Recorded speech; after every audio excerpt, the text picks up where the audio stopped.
राहुल गांधी लगातार महाराष्ट्र विधानसभा चुनाव के नतीजों पर सवाल उठा रहे हैं। उन्होंने आरोप लगाया है कि महाराष्ट्र में वोटों की चोरी हुई है। चुनाव आयोग ने राहुल गांधी के इन दावों को पुरानी बोतल में नई शराब जैसा बताया है। राहुल गांधी ने वोटर लिस्ट में गड़बड़ी के कई दावे किए हैं, जिनमें एक व्यक्ति के कई एपिक नंबर, कई जगह वोटर होना, मकान नंबर 0 में दर्जनों वोटर और एक कमरे के मकान में 80 वोटर दर्ज होने की बात कही गई है।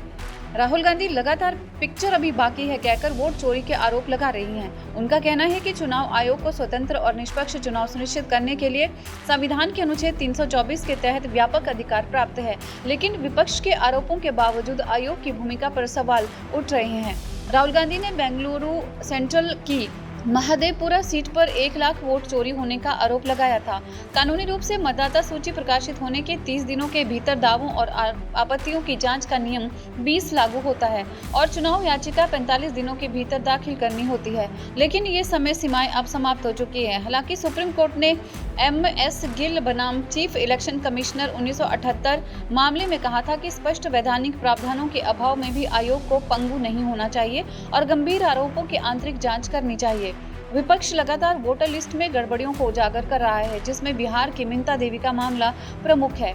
मिंता देवी के आधार पर कार्ड में जन्म का साल 1990 दर्ज है, लेकिन उनके वोटर कार्ड में जन्म का साल 1900 बताया गया है, जिससे उनकी उम्र 124 साल दर्ज हो गई।